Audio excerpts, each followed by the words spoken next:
Parti. Eh bien, bonsoir à tous et bon appétit à ceux qui sont en train de manger. Je continue donc notre série sur la fin des temps, un sujet qui est passionnant, qui intéresse beaucoup de gens, qui est souvent un peu spectaculaire aussi. J'ai mis j'ai mis le épisode 3 parce qu'on a déjà eu deux sessions. On a vu Brad nous a un peu expliqué aussi pourquoi est-ce que ce sujet peut-être est utile, intéressant, mais surtout le message général qui est sur... en fait, la Bible nous enseigne que le message de la fin des temps, c'est un message d'espoir, un message avec lequel on peut s'encourager, ce qui est un peu contre-intuitif peut-être. On a vu plusieurs passages qui évoquent l'idée de la fin des temps. Truchel nous a fait une super classe sur ce que la Bible dit. Et on a vu qu'il n'y a pas forcément une description uniforme ou précise de détails, quand, comment, etc. Mais il y a un état du monde plein de fausses vérités, une fausse paix ou des guerres, etc. Puis finalement, ce qui importe, c'est notre attitude face à cette réalité et le fait que c'est une bonne nouvelle pour les chrétiens, le fait que Jésus va revenir et qu'il y aura la justice sur la terre. Et donc, ça nous encourage à garder la foi, l'espérance et l'amour. Et finalement, de façon générale, depuis la résurrection, nous sommes finalement dans une fin des temps, puisque, enfin, voilà. Donc, voilà, nous sommes déjà dans une fin des temps depuis la résurrection du Christ. Alors aujourd'hui, le titre de la classe, ce sont les différentes interprétations de la fin des temps, puisque après avoir peigné un peu le paysage général de ces questions sur la fin des temps, il y a quand même pas mal de questions qui demeurent. Et, euh, et bah, il y a beaucoup de gens qui ont tenté de répondre à ces questions de plein de façons différentes. Je voulais quand même faire aussi un petit tour d'horizon, différentes interprétations bibliques, même si on va pas rester, on pourrait parler vraiment pendant des heures, mais on va pas rester très longtemps, puisqu'on avait déjà un peu évoqué ces sujets avec Truchel. Et puis en deuxième partie, différentes interprétations modernes. Alors j'utilise le mot moderne dans un sens très large, hein, puisque c'est en fait dans l'histoire du christianisme, de façon générale, peut-être c'est plus précis. Mais voilà, bon, quelques sources, je peux vous envoyer des liens ou des articles même, si ça vous intéresse. D'un point de vue biblique, c'est pas une question si évidente que ça. Il y a beaucoup de mots qui pourraient être liés à la question des fins des temps, parce qu'il y a il y a les jours, l'âge, l'époque. Enfin, en fait, la Bible est écrite dans d'autres langues à la base, donc dans d'autres langues, dans d'autres cultures. Parfois, on n'a pas forcément la même façon. Par exemple, nous, en français, on dit la fin des temps. En anglais, on dit the end of time. Bon, en français, c'est les temps au pluriel. De quel temps on parle, je ne suis pas sûr. En anglais, c'est time au singulier, the end of time. Bon, bah, en hébreu, c'est peut-être les jours. En grec, c'est aussi peut-être les jours ou l'âge, dans le sens. Il y a ce mot en français peut-être qui existe, qui est un éon, E accent aigu, O-N, éon, qui est la traduction, enfin, la version française du mot grec. Enfin bref, donc il y a différents mots, donc c'est pas toujours évident à cerner vraiment les différentes choses. Mais on a finalement l'idée des jours, peut-être en hébreu, ou des âges en grec. Et ce qui importe dans la Bible, en fait, ce que j'aimerais bien peut-être insister, c'est que c'est pas tant une vision linéaire et temporelle. Alors c'est vrai que nous, on est quand même très influencé par notre apprentissage à l'école, quoi, et puis scientifique, si vous voulez. Et donc, on a une idée du temps comme une dimension de calcul, quoi, une dimension scientifique. Vous avez, si je vous renvoie à vos cours de physique de seconde, vous vous rappelez que V égale d sur t, peut-être, vitesse égale distance sur temps. Et donc le temps, c'est une variable qu'on peut calculer. Ça, c'est un peu notre image. Enfin, voilà, le côté scientifique, c'est souvent ce qui est prépondérant dans notre monde moderne. Mais dans la Bible, c'est pas tant une vision scientifique linéaire et temporelle, ok? Donc il y a déjà quand même une différence. C'est un peu plus sur la qualité du temps, ok? Pas tant sur la quantité, mais plutôt sur la qualité d'une période. C'est pour ça qu'on parle des jours. Voilà, il y a l'idée, finalement, c'est pas le jour parce que c'est 24 heures, ou quoi que ce soit, mais il y a une qualité de ce temps. Le temps, ça peut être la fin des jours, les bons jours, un mauvais jour. C'est plus sur la qualité de cette période, pas sur une durée scientifique. Et donc, ça s'illustre comment? Alors, par exemple, ah oui, avant que je vous montre quelques exemples bibliques, je voulais quand même vous évoquer ce mot. J'espère que il n'est pas trop tard un mardi soir pour vous sortir un mot euh, issu du grec, mais kairos. Alors, si vous voulez si vous voulez une petite notion, anecdote de votre culture générale, il y a deux mots en grec qu'on peut traduire temps. Il y a chronos, ok, comme le chronomètre, et puis il y a kairos. Et donc, justement, en fait, à partir de ces mots grecs, alors chronos, c'est le temps qui coule, voilà, c'est très basique, le temps qu'on peut chronométrer, bref. Et kairos, c'est un peu plus l'époque, le temps qualitatif, si vous voulez. Et je dis ça parce que ça va nous être important plus tard, vous allez voir, à la fin de la classe, parce que, parce qu'en fait, il y a toute une philosophie du kairos qui s'est développée dans l'histoire chrétienne, avec peut-être des temps qui sont plus importants que d'autres. Vous allez voir ça après. Mais revenons à la Bible. Et donc, dans la Bible, nous avons quelques exemples de l'utilisation du mot jour pour parler de la fin des temps.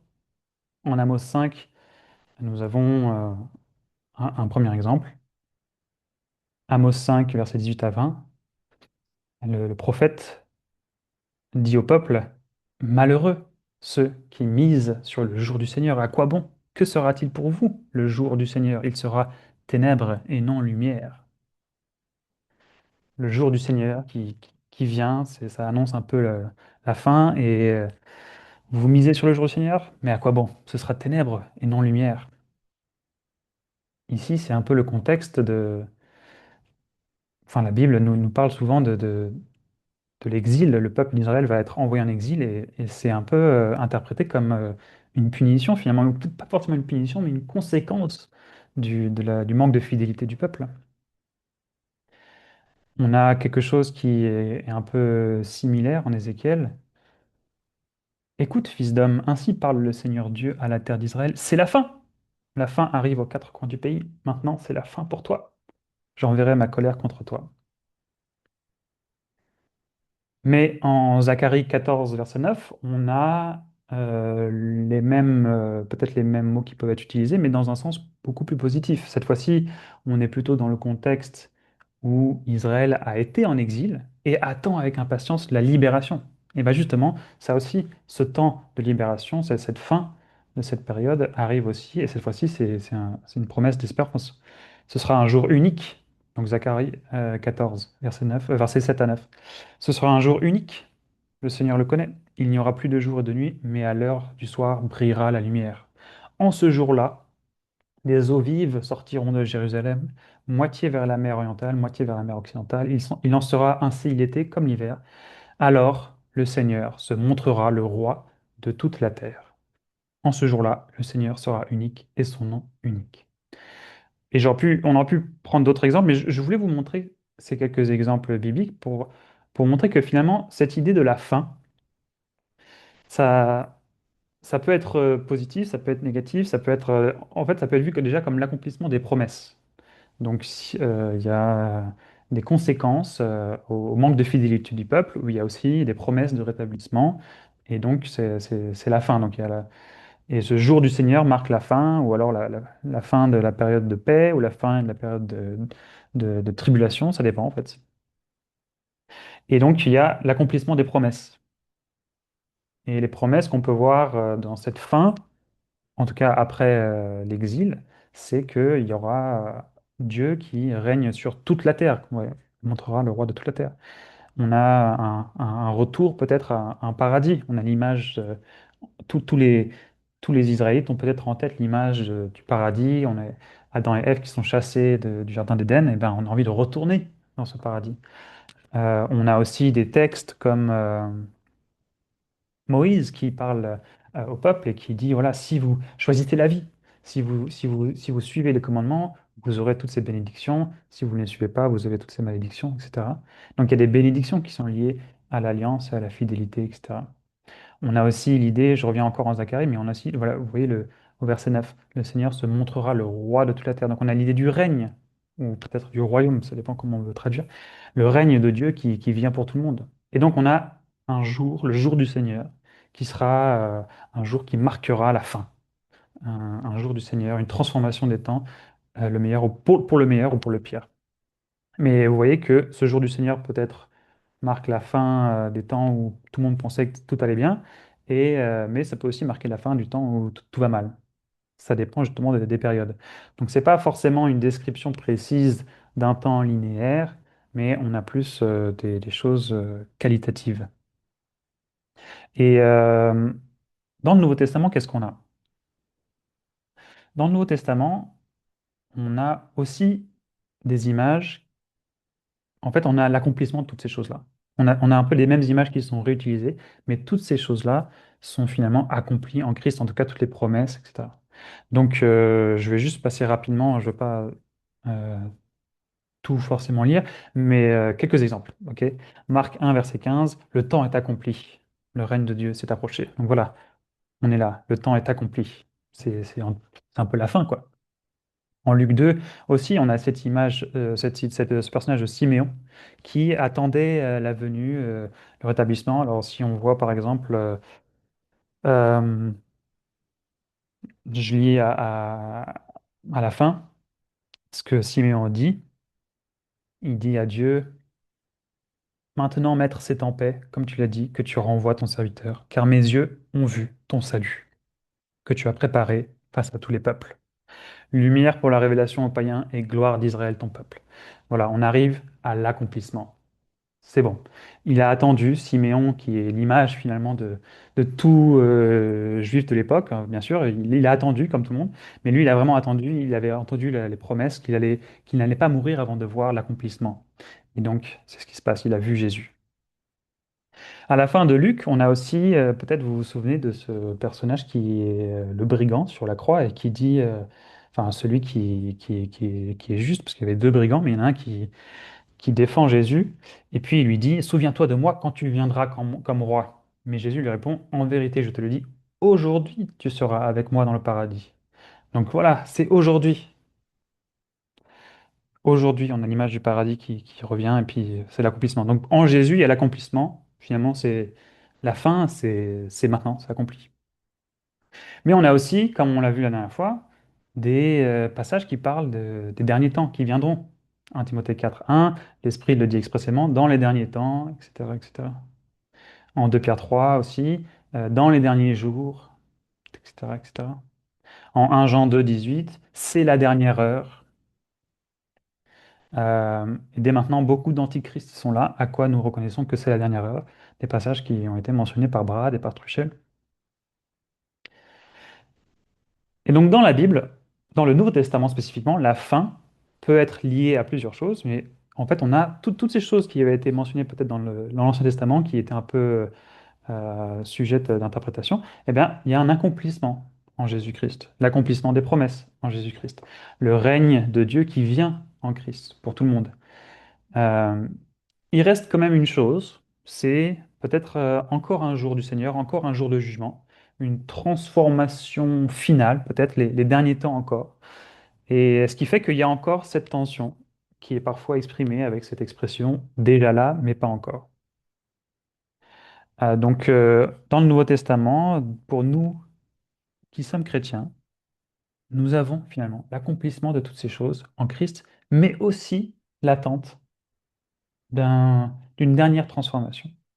Donc, il y a cette petite tension finalement qui n'est pas naturelle pour nous, puisque encore une fois, on a l'habitude d'un temps linéaire, on a l'habitude de choses scientifiques, donc on ne peut pas dire c'était la fin avant et puis ça continue, c'est bizarre pour nous. Mais en fait, il y a en fait cette tension dans la Bible. Il y a l'idée que c'est déjà là, ça a déjà commencé en fait, la fin a déjà commencé, mais pas encore totalement. Donc déjà là, mais pas encore totalement. Donc il y a déjà des promesses qui ont été accomplies, qui sont accomplies en Jésus-Christ, mais il y a encore un dernier jour de jugement qui viendra. Et ces deux choses-là, bah, elles rentrent en tension. Et c'est fait que c'est pas hyper naturel pour nous. Et justement, à force, à force, on a envie de répondre à tout plein de questions. On a du mal finalement à rester un peu dans cette tension, euh, une tension qui appelle, comme on l'a dit, hein, qui appelle à la foi, à la confiance en Dieu, qui appelle à juste vivre dans l'espérance. La confiance en Dieu, l'espérance, l'amour, ce sont des choses qui viennent parce que, justement parce que ce n'est pas entièrement naturel, justement parce qu'il y a une petite tension, n'est-ce pas? On ne peut pas dire qu'on a la foi si on a tout compris et qu'on voit tout à l'avance. Il faut ne pas tout bien comprendre, tout bien voir pour pouvoir dire je fais confiance à Dieu. Il faut peut-être être perturbé par quelque chose pour dire eh ben, malgré tout, j'ai l'espérance. Si je savais tout ce qui allait arriver, je n'aurais pas besoin d'espérance. Et pareil pour l'amour, il faut avoir euh, une tension avec l'autre, une différence avec l'autre pour pouvoir dire malgré tout, je t'aime. Vous voyez?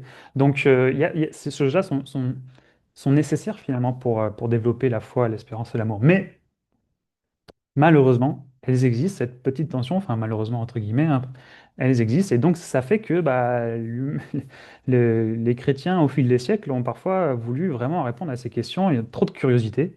On veut savoir, mais quand exactement, c'est quoi les dates, etc. On veut savoir comment, quels sont les signes précis, à quoi ça va ressembler, des images.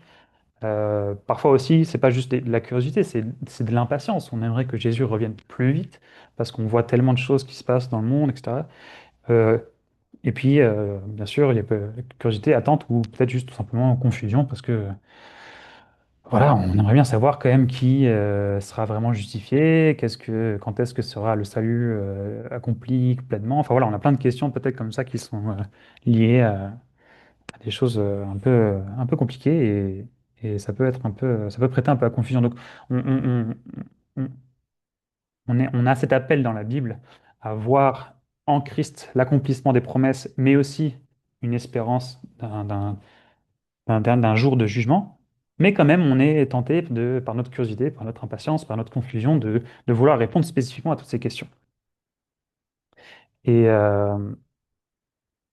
voilà, si vous creusez un peu, vous allez trouver des centaines, des milliers peut-être, je ne sais pas, de livres, de personnes qui ont voulu prédire la date, par exemple, de la fin du monde, en faisant des calculs pseudo-bibliques. Enfin bon. Et euh,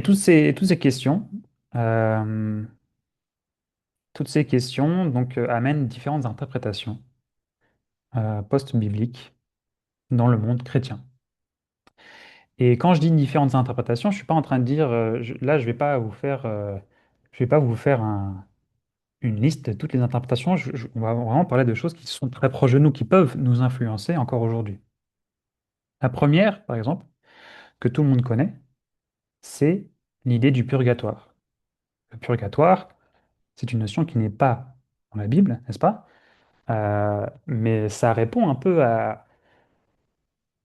ce besoin de se dire, mais est-ce que le jugement, il n'a pas déjà un peu commencé, quoi? C'est le fait enfin, le purgatoire, peut-être, c'est l'occasion de le rappeler, mais l'idée du purgatoire, c'est que c'est une doctrine catholique, hein. C'est pas une doctrine biblique, c'est une doctrine catholique. Dans le catholicisme, le purgatoire, c'est l'idée que quand quelqu'un meurt, il y a une période un peu de purification de son âme avant qu'elle puisse accéder au paradis. Il faut que son âme soit purifiée. Voilà, par une série enfin, je sais pas, de purification plus ou moins difficiles, etc. Et donc, c'est le purgatoire. Et ça répond un peu à ce besoin de dire bah, le jugement a déjà un peu commencé parce que Jésus, on a l'impression qu'il tarde. Peut-être que voilà, il y a déjà des âmes qui sont en train d'être purifiées en ce moment. Ça, c'est un exemple d'interprétation moderne qui n'est pas biblique, mais qui peut-être arrive à partir de cette tension du déjà là, mais pas encore. Euh, il y en a d'autres, peut-être à partir du moment où on rentre dans le protestantisme, il y a beaucoup de gens qui ont enfin, la Bible se traduit et beaucoup de gens ont beaucoup de théories. En fait, peut-être que, voilà, c'est un schéma que j'ai trouvé en ligne. Euh, par exemple, dans le protestantisme, il y a une fascination dans certains milieux pour le temps du millénaire. Donc peut-être que ça vient du fait que avec le protestantisme, il y a eu une relecture de la Bible peut-être un peu plus littérale et ce passage en Apocalypse qui parle du règne de 1000 ans de Jésus, eh bien certains se sont dit mais attendez, 1000 ans, c'est à partir de quand 1000 ans? Est-ce que c'est 1000 ans avant que Jésus revienne ou est-ce que c'est 1000 ans après qu'il soit revenu? Est-ce que Jésus revient une première fois pour retirer les justes, puis après une deuxième fois pour régner pendant 1000 ans? Voilà. Les gens du coup, ont posé ce genre de questions sur ce temps du millénaire et c'est devenu très populaire. Et puis, il y a voilà, il y a des gens qui débattent avec des mots compliqués comme ça en anglais, comme vous voyez ici, pre-tribulational, j'arrive même pas à lire. Pre-tribulational, millennialism. Voilà, je vous laisse essayer autant que moi, mais voilà, les gens me débattent sur ce genre de choses. Et en français, on a, si peut-être vous avez croisé ce genre d'idée. Par exemple, ici, vous voyez la question du rapture. Par exemple, si Jésus va revenir et régner pendant 1000 ans, est-ce qu'il va régner pendant 1000 ans alors que les justes sont encore là ou pas? Et si on croit dans l'idée du rapture, qu'on peut traduire en français comme l'enlèvement, eh bien, on peut être dans cette catégorie numéro 2, pré-tribulational, prémillénialisme. Prémillénialisme. Euh, bon, on peut aussi être dans peut-être post-millénialisme ou l'amillénialisme, pensant que ce règne de 1000 ans, il est symbolique. Toujours est-il qu'il y a plein d'interprétations comme ça, des gens sont très, ont envie de savoir. Ils ont envie de savoir, voilà, quand est-ce que sont les bonnes dates. Certains pensent que ce règne de 1000 ans a même déjà commencé, par exemple. Euh, chez les, chez les témoins de Jéhovah, par exemple. Chez les témoins de Jéhovah, eh bien, alors je ne sais pas si c'est le meilleur exemple du monde, mais chez les témoins de Jéhovah, ils pensent que le règne de 1000 ans est un règne littéral, donc c'est vraiment 1000 ans, et qu'il a déjà commencé. Mais dans d'autres groupes chrétiens, il y en a qui pensent que c'est aussi un règne littéral de 1000 ans, mais qu'il commencera à partir du moment où Jésus reviendra. Donc voilà. Enfin bref, je vous passe les détails, mais parce que aussi il y a beaucoup c'est une branche, hein, des branches à droite à gauche, et, euh, et je ne maîtrise pas tout finalement, mais il y a beaucoup d'interprétations. Une autre interprétation, c'est que la fin des temps, c'est dans ton cœur, entre guillemets. C'est-à-dire aussi, ça, on est complètement à l'opposé hein, de tout ça. Là, c'est plutôt l'idée que, bah, puisque Jésus prend du temps à venir, c'est peut-être qu'en fait, il ne viendra pas littéralement, mais il viendra spirituellement. Il est dans ton cœur. Donc là, on est à un autre extrême, carrément. Et sur l'enlèvement spécifiquement, mais sur un peu toutes ces questions, il y a ce livre-là, en fait, que j'ai dans les mains. Et, euh, et il est assez court, vous voyez, il est assez simple, il y a peut-être une centaine de pages, peut-être 120 pages, il est très facile à lire. C'est quelqu'un qui me l'a envoyé, enfin l'auteur du livre me l'a envoyé par pur hasard, alors que, enfin il y a quelques semaines, alors que je savais, enfin il ne savait pas que je préparais enfin qu'on parlait de ça à l'église, mais quelqu'un que j'ai rencontré en ligne, il m'a envoyé son manuscrit, son petit livre, et ça résume bien un peu toutes ces choses-là. Et puis, il explique bah, justement, comme dit le titre, pourquoi l'enlèvement n'aura pas lieu et en quoi cette idée du rapture, de l'enlèvement, c'est en fait tout simplement pas une combinaison entre ce que je viens d'expliquer, c'est-à-dire un désir des gens de vouloir tout expliquer, de vouloir voilà, mais et aussi une mauvaise interprétation d'un passage biblique. Donc, il est à disposition si quelqu'un veut me l'emprunter. Et voilà, ça passe un peu en revue un peu ces questions-là là, du prémillénarisme et les différentes catégories et d'où elles viennent, ces pensées-là. Alors, moi, ce que j'aimerais bien peut-être insister, puis après on aura un temps d'échange pour avoir vos réactions et vos questions, mais ce que j'aimerais bien juste insister sur le fait d'éviter les pièges. Alors, je vous ai mis du coup une image de cette personne qui s'appelle John Nelson Darby, qui est un théologien chrétien anglais. Peut-être vous avez entendu ce mot Darby, puisqu'il y a une traduction de la Bible, la traduction Darby. Ça vient de lui. Et en fait, John Nelson Darby, il... c'est peut-être le gars qui a popularisé ce qu'on appelle le dispensionnalisme. Et le dispensionnalisme, c'est cette idée que le temps, justement, il est décomposé en époques spécifiques. Et bien sûr en sept époques, parce que sept, c'est le chiffre divin. Et donc John Darby, il avait vraiment cette idée, alors c'est pas forcément lui qui l'a inventé, mais c'est lui qui l'a popularisé. Et qu'il y avait vraiment des époques, des étapes dans la révélation de Dieu, des époques importantes dans la relation entre Dieu et l'humanité.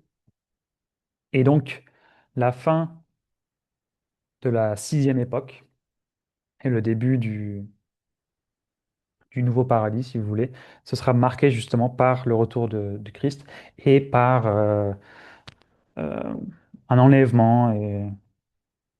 Et voilà, donc il a justement parlé du millénialisme et tout ça.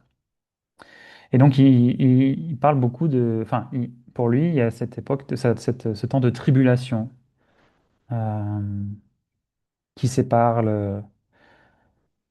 qui sépare la fin de l'époque de l'Église, le début de l'époque du millénium et enfin l'époque éternelle. Et pourquoi est-ce que je vous parle de John Darby? Parce que en fait, il a aidé aussi à...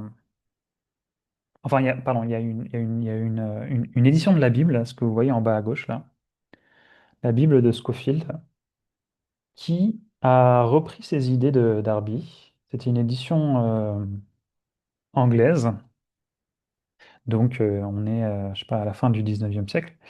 Et cette édition anglaise, en fait, elle aura énormément de succès.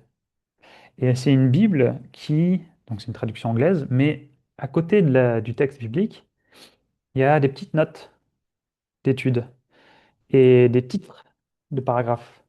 Et avec ces titres, avec les notes d'études, avec les commentaires un peu qui sont dans cette édition de Scofield, ça reprend toutes les idées de Darby. Et donc,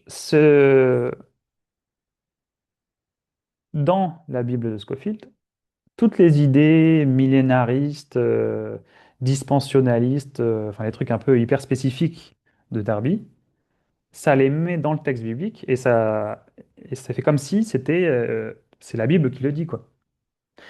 Donc on se retrouve à la fin du 19e siècle avec des gens qui achètent la Bible de Scofield et puis ils lisent la Bible et pour eux c'est une évidence puisqu'en en fait c'est écrit dans leur Bible, entre guillemets la Bible. Dans leur Bible, eh ben, il y a écrit toutes ces choses sur la dispensation, le millénium, la tribulation. Donc en fait, puisque cette édition devient tellement populaire, ça devient juste la pensée euh, normale de tout chrétien américain du début du XXe siècle et la fin du XXe siècle. Tout le monde, enfin tous ceux en tout cas qui achètent la Bible de Scofield, bah, ils prennent pour acquis cette vision qui vient en fait surtout de ce gars-là, de Darby. Ça vient pas directement de la Bible, ça vient de Darby. Et à partir de là, ça prend feu. C'est-à-dire que dans la culture populaire, d'abord américaine, mais après ça sera exporté bien sûr, hein, mais dans la culture américaine, eh bien, l'idée du dispensionnalisme, l'idée de, du rapture, de l'enlèvement, et l'idée de la tribulation avant le retour final de Christ, ce sont des idées qui deviennent euh, enfin, totalement prises comme acquis, quoi. Donc, dans la culture populaire, il y a, par exemple, Tim LaHaye qui écrit une série de bouquins sur de fiction, hein, de fiction, mais quand même de fiction qui se mettent dans un contexte de personnes qui sont left behind, c'est-à-dire que des personnes que Jésus n'aurait pas enlevées pendant le rapture et qui passent par cette période de tribulation. Et donc ils essaient de survivre dans ce monde un peu post-apocalyptique, etc. Puis cette série de livres devient hyper populaire. On a des films, avec Nicolas Cage par exemple, on a des séries télé, etc. Donc ça devient vraiment, en fait, tout ça, ça montre vraiment à quel point, dans la culture populaire américaine, puis après juste chrétienne, évangélique de façon générale, ça devient totalement normal de parler de rapture, donc d'enlèvement, tribulation, millénarisme, etc. Alors qu'en fait, ça vient surtout d'un gars, et puis ça vient d'interprétations hyper spécifiques, détaillées, qui n'ont pas vraiment de base biblique. Alors bien sûr, une fois qu'on a toute cette théorie, on peut faire un retour arrière et essayer de piocher des passages bibliques pour dire, voilà, oui, c'est biblique. Mais en soi, dans la Bible, il n'y a pas cette division du temps en sept époques. Il n'y a pas marqué le mot millénarisme, il n'y a pas, voilà, il n'y a pas toutes ces choses. C'est vraiment une lecture spécifique, quoi. Et d'ailleurs, il y a une fausse interprétation d'un passage en 1 Thessaloniciens qui dit que nous allons accueillir Jésus dans les airs. Et en fait, ce passage, c'est une expression romaine qui donne l'image du peuple qui accueille le général romain qui revient de ses guerres. Et c'était typique à l'époque d'aller accueillir le général triomphant en dehors de la ville et de rentrer avec lui dans la ville. C'est pas du tout l'image de l'enlèvement, comme si les personnes sortent du monde et puis repartent avec Jésus. En fait, c'est un accueil triomphant, triomphal d'un général, quoi. Enfin, bref, c'est une expression romaine typique de l'époque, mais qui a été mal interprétée. Et voilà, on a du coup toutes ces histoires. Et donc, ça pose des problèmes, des pièges. Ça, ça utilise l'idée du... Enfin, j'en reviens du coup à cette idée du kairos. En soi, c'est vrai que dans la Bible, il y a un temps un peu plus, c'est pas un temps linéaire, mais plus qualitatif. Mais les gens, ils prennent cette idée et puis ils vont vraiment dans des interprétations extrêmes. Ils pensent qu'il y a vraiment un temps important, par exemple un temps d'intervention divine, qui va marquer un tournant dans l'histoire, ou même peut-être la fin d'un âge, ou tout simplement même la fin du temps, enfin la fin du monde. Enfin voilà, en tout cas, il y a cette idée que peut-être il y a des moments dans l'histoire qui sont vraiment beaucoup plus importants que d'autres.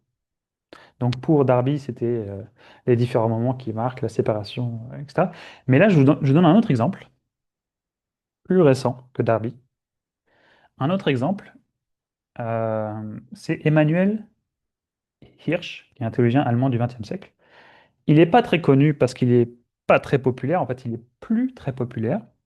À son époque, il était assez populaire jusqu'à ce que, en fait, il devienne un partisan du nazisme, en fait. Il a utiliser ses connaissances théologiques et son influence dans les universités, etc., pour interpréter la venue d'Hitler au pouvoir comme un kairos, un temps spécifique qui marque un tournant dans l'histoire.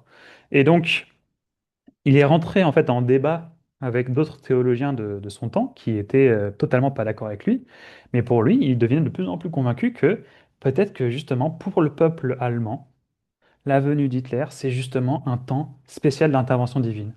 Euh, Pas que Hitler soit forcément un homme bien, hein, mais c'est pas ça qu'il disait, mais même sans avoir Hitler comme un homme bien, il disait bah, la venue d'Hitler, c'est un temps de Kairos. Et je vous utilise cet exemple, euh, bien sûr, il est parlant, mais encore plus proche de nous, on a ces idées qui sont encore aujourd'hui. Ok? Il y a, voici un article des Échos à droite qui parle de Lance Wallnau, je ne sais pas comment on prononce son nom. C'est un pasteur américain qui, euh, qui est populaire chez certaines personnes, Euh, il défend l'idée que justement, Donald Trump, c'est aussi un tournant dans l'histoire. Et c'est un temps d'intervention divine. Alors, je ne sais pas s'il utilise le mot kairos, mais c'est un peu la même idée, quoi. Pour lui, Donald Trump, c'est un peu comme une sorte de réincarnation d'un roi, du roi Cyrus pour les Israélites. Et voilà, il y avait un roi qui n'était pas forcément israélite, mais qui est venu pour aider le peuple israélite à revenir dans la terre promise. Pas pour ce pasteur euh, pentecôtiste charismatique, Lance Wallnau, pour lui, la venue de Trump au pouvoir aux États-Unis, c'est aussi un temps spécial dans l'histoire. C'est au point où on a vu encore plus récemment un petit article, là, si vous voyez au milieu, qu'il y a des militaires américains à qui on a dit, donc c'est encore, enfin c'est un peu, c'est en ce moment quoi, il y a un peu ce genre de débat, enfin ça fait polémique bien sûr aux États-Unis, mais apparemment on aurait dit à certains militaires américains que la guerre en Iran qui se passe là en ce moment, ça va aider le retour de Jésus, ça va participer au retour de Christ. Et voilà, on vit un kairos en fait entre guillemets, on vit un temps important d'intervention divine. Donc, moi, j'utilise ces exemples pour vous vraiment insister sur le fait de ne pas tomber dans des pièges. Ok. À travers l'histoire de l'humanité, les gens ont toujours voulu répondre à ces questions de détails, de curiosité, etc. Et on s'éloigne de plus en plus, finalement, du message chrétien, du message biblique. Les pièges de ce genre, on peut les reconnaître assez facilement, finalement. Si on fait un petit pas en arrière, on voit d'abord qu'ils jouent beaucoup sur les émotions. Des émotions liées à la politique, à l'identité nationale, à je ne sais pas quoi. Donc ça joue beaucoup sur les émotions. Ça utilise des nouvelles spécifiques dans le monde avec des rapprochements bibliques fallacieux. C'est-à-dire qu'on va dire, ah bah, ce qui se passe là, c'est la prophétie qui est annoncée dans tel passage biblique. Sauf que les gens ont fait ça depuis, ça fait des centaines et des centaines d'années que les gens font ça. À chaque fois, c'est tel événement, c'est encore une fois l'accomplissement de telle prophétie. Enfin, il y a toujours un nouveau truc, quoi. Peut-être encore plus important et plus dangereux, ce qui est instauré, c'est un climat de peur, un climat de tension. C'est vraiment, voilà, il y a souvent un rapport avec la guerre, avec la violence, etc. Euh, vous voyez, dans toutes ces interprétations qu'on a mentionnées, que ce soit, euh, que ce soit le purgatoire, que ce soit l'idée du rapture, des tribulations, il y a toujours un peu un climat de peur, de violence. Et c'est pas du tout le message que, que, que Jésus annonçait. Donc il y a un ton accusateur, un ton belliqueux. Donc ça vraiment, ça favorise la guerre, la division. Alors que finalement, nous, on a vu hein, dans les passages enfin, on avait étudié, on a plutôt, enfin, la Bible nous enseigne à chercher la paix, à chercher l'amour, chercher l'unité, etc. Donc on peut reconnaître quand même ces mauvaises interprétations, ces pièges. Et, euh, et voilà, donc revenons au message de la Bible. Évitons de tomber dans ces pièges et de se laisser séduire justement par des fausses interprétations qui vont vraiment dans tous les sens et qui vont trop loin. Oui, il y aura un jugement et une fin, mais on ne connaît pas les détails visuels ou temporels. Euh, le message chrétien est un message avant tout d'espoir et d'encouragement, c'est-à-dire que la venue du Christ pour rétablir la justice, etc., c'est quelque chose qui nous pousse à l'espérance, à la foi et à l'amour, encore une fois. Sachez juste, alors bien sûr, je suis passé un peu vite, parce qu'il y a tellement de trucs, donc je suis passé un peu vite, je m'excuse, mais sachez juste qu'il y a beaucoup d'interprétations. Ok. Il y a un livre de Steve Kinnard, un des enseignants de notre mouvement, sur justement la fin du monde, et il passe en revue, donc les Kings ont ce livre, ils pourront vous le prêter. Je sais parce que Anne me l'a prêté, mais je lui ai déjà rendu, donc oui, il faudra demander à Anne. Mais il liste plein d'exemples de personnes qui ont essayé de prédire la date de la fin du monde, par exemple, ou plein de choses. Donc il y a beaucoup, beaucoup, beaucoup d'interprétations. Et il y en a toujours eu, et il y en aura encore. Je veux dire, pas plus tard qu'il y a quelques semaines, on avait, je sais plus c'était quand, en octobre, il y avait quelqu'un qui est devenu populaire sur Instagram ou sur TikTok parce qu'il prédisait la fin du monde à telle date, et puis finalement, ça n'est pas arrivé. Enfin, ouais, ça arrive tout le temps. Nous, notre message, c'est quoi? C'est un message de réconciliation. Nous sommes appelés à être des artisans de paix.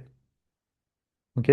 C'est à ça qu'on reconnaît finalement la bonne interprétation, c'est à ça qu'on reconnaît les disciples, c'est à l'amour qu'on porte les uns pour les autres. Donc, il faut qu'on ait cette attitude en nous. Nous, on veut être des artisans de paix et on veut porter un message de réconciliation. Pas un message de tyrannie, de peur, de guerre, etc. C'est pas ça le message de la Bible. Ok. Donc il ne faut pas tomber dans le piège, la tentation de la curiosité trop poussée de la fin du monde, quand, comment, quel, machin, machin, ou de l'impatience en disant, mais comme ce passage le dit en deux pierres, ah, certains disent que Jésus ne vient pas, il tarde trop. Non, ça c'est de l'impatience. Ou voilà, donc on doit favoriser justement cet amour, cette foi et cette espérance. Et je le répète une dernière fois pour terminer, mais le fait qu'il y a un peu cette gêne, cette petite tension entre le fait que nous sommes déjà, entre guillemets, dans la fin des temps, c'est-à-dire que Jésus est déjà venu, mais pas encore totalement, parce que Jésus va encore revenir, ce déjà-là, mais pas encore, cette petite tension, cette petite gêne, c'est ça justement qui porte du fruit dans votre foi, dans votre amour, dans votre espérance. Comme on l'a dit, avoir la foi, c'est parce que justement, on dit j'ai confiance, même si je vois pas tout, j'ai confiance, même si je vois pas tout, j'ai l'espérance. Même si je comprends pas tout, j'ai l'amour. Ok? Donc ça, c'est le message chrétien. C'est pas un message de détails eschatologiques sur le détail de toutes les fins du monde, etc. Donc faites attention à pas tomber dans ces pièges-là. Donc voilà un peu le survol. On va arrêter l'enregistrement ici et puis on va en profiter pour avoir peut-être des échanges, des retours. Il nous reste une dizaine de minutes. Et je peux revenir aussi sur en arrière parce que peut-être que j'ai été un peu rapide sur certains points. Mais n'hésitez pas à faire des questions, des retours. Mais merci en tout cas pour votre attention.